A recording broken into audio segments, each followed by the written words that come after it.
m'appelle Guillaume Masse, c'est moi le pro du club et avec la gang du 5e-essai.com, je te souhaite la bienvenue à cet épisode du 8 septembre 2015. Pour ceux qui ont été habitués à la formule du pro du club telle que vue l'année dernière, cette année on change un peu, on va faire un peu plus de commentaires que d'actualité. Premier commentaire cette année, j'aime les Pats. Je pense que c'est un secret pour personne qui connaît mes intérêts au niveau du football. J'aime pas beaucoup la gang à Tom Brady et Bill Belichick. Pourquoi je déteste les Patriots de la Nouvelle-Angleterre? C'est relativement simple pour plusieurs raisons. En voici une. Première raison pour laquelle je déteste les Patriots, c'est que les Patriots, tout simplement, dans les 15 dernières années, ont été une des équipes les plus constantes, remportant constamment leur division, se rendant souvent en finale de conférence et en se rendant également souvent au match ultime. Ils en ont d'ailleurs remporté 4. Parmi les 4 qu'ils ont remportés, dont un l'année dernière, ils en ont remporté 3 au début des années 2000.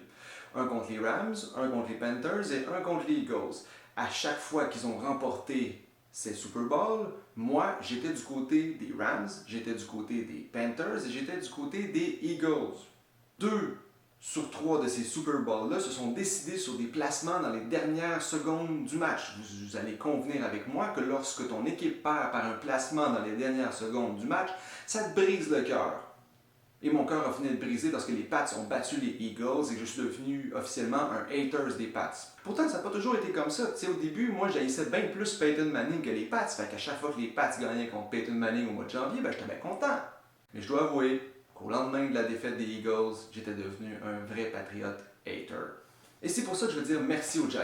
Vous vous souvenez, si vous êtes des fans des Pats, de la fameuse saison 2007 dans laquelle ils ont fini avec 16 victoires et 0 défaites. Tout le monde disait que les Patriots étaient la meilleure équipe de l'année évidemment, mais probablement la meilleure équipe de tous les temps, qu'ils allaient surpasser celle des Dolphins des années 70 qui avaient fini invaincus. En fait, la question n'était pas de savoir s'ils allaient remporter le Super Bowl, la question était de savoir contre qui ils allaient jouer au Super Bowl, qui ils allaient battre dans le fond. Et c'est pour ça que lorsque les Giants ont vaincu les Pats, j'ai vécu une joie très intense. Fan des Patriots, j'ai pour vous 2 mots. David Tyree. Un deuxième merci pour les Giants en 2011, lorsque pendant toutes les séries, je m'attendais à ce que les Giants affrontent les Patriots et qu'ils l'emportent. Donc quand c'est effectivement arrivé, disons que j'ai eu un moment de satisfaction également relativement très intense. Une autre des raisons pour lesquelles je déteste ardemment les Patriots, c'est Tom Brady. Juste avec un nom comme ça, comment tu peux l'aimer? Il s'appelle Tom Brady. Non. En plus d'avoir un nom comme Tom Brady, il est bon, il est vraiment bon Tom Brady. Il a remporté 4 Super Bowls. Avec Terry Bradshaw et Joe Montana, ils sont les seuls corps de l'histoire à en avoir remporté autant. Fait chier. En plus, il est beau. Tous les magazines qui s'adressent à la gente féminine disent année après année que c'est un des plus beaux joueurs de football de la NFL. Et comme une chose en entraîne une autre, il est marié avec un mannequin. Voilà.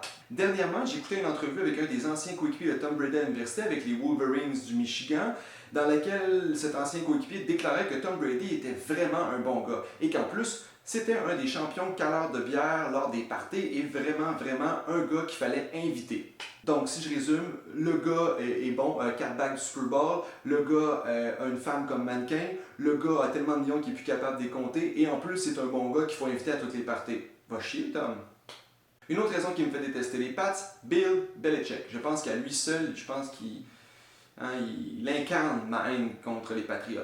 Pourquoi j'ai Bill Belichick? Parce que Bill Belichick lui aussi a remporté 4 bagues du Super Bowl. J'ai Bill Belichick parce que dans les entrevues, il dit jamais rien de bon. J'ai Bill Belichick parce qu'il porte toujours des chandails à capuchon. Je l'ai encore plus parce qu'à part aujourd'hui, moi aussi je porte toujours des chandails à capuchon. J'ai Bill Belichick parce qu'il finit toujours par trouver une solution pour gagner année après année. Et même s'il y a un alignement vraiment merdique, à l'exception de Tom Brady. Ça fait de lui un très bon coach, par contre. J'ai aussi Bill Belichick parce que lorsque les Pats dominent au pointage, lorsqu'ils dominent une autre équipe, Bill Belichick continue à faire monter le pointage pour être bien sûr d'humilier l'équipe de l'autre côté. J'ai également Tom Belichick parce qu'il est super drabe lors des conférences de presse, mais par contre, derrière les portes closes, selon ses anciens et actuels joueurs, c'est le gars le plus amusant dans le monde. Va chier, Bill. Vous savez, mon problème, il est peut-être là avec les Patriotes. C'est que je me sens exclu. Vous savez, moi, à l'école primaire, j'étais souvent un des derniers choisis lorsqu'on faisait des équipes dans la cour d'école. Bill Belichick et les Patriotes m'emmerdent parce que j'ai pas l'impression de faire partie de leur succès. Pourquoi tu me choisis pas, Bill? Pourquoi je peux pas faire partie de ton équipe? Pourquoi je peux pas faire partie de la gang, connaître les secrets? Pourquoi, Bill, je peux pas connaître ton petit côté givré, moi aussi? On termine cet épisode en parlant de Sheldon Richardson, le plaqueur défensif des Jets de New York. Sheldon s'est fait prendre cet été à rouler à 225 km/h sur l'autoroute. Et lorsque la police a voulu intervenir, il a fermé les lumières pour tenter de s'enfuir. Lorsque Sheldon s'est finalement arrêté sur le bord de la route et que le policier s'est approché de la voiture, il a remarqué comme une odeur de marijuana. Et lorsqu'il a demandé à M. Richardson de sortir ses mains du véhicule pour pouvoir l'arrêter, Sheldon s'est penché pour aller saisir une arme semi-automatique cachée en dessous du siège du passager. Savez-vous ce que c'est une arme semi-automatique? Tapez ça dans Google. Ce qui sort comme image, c'est un Uzi. Il y avait un Uzi chargé dans sa voiture. N'importe quoi. Le policier a également remarqué que derrière Sheldon Richardson, il y avait un mineur de 12 ans. Donc Sheldon Richardson faisait de la vitesse avec une arme semi-automatique, bien gelée sur la marijuana, avec son petit cousin de 12 ans assis en arrière. Lorsqu'on a demandé à Sheldon Richardson pourquoi il avait commis ces actes-là, il a dit qu'en plus d'être suspendu pour les 4 premiers matchs de la saison, il s'emmerdait beaucoup à l'entre-saison. Alors moi, je vais te donner un conseil, Sheldon, ne prends jamais ta retraite, tu vas devenir un vrai danger public. Eh bien, c'est ce qui conclut cet épisode. Si tu as des questions, des commentaires ou des suggestions, je t'invite à me les faire parvenir à l'adresse qui est indiquée à l'écran. C'est Guillaume Masse, le pro du club. À la prochaine!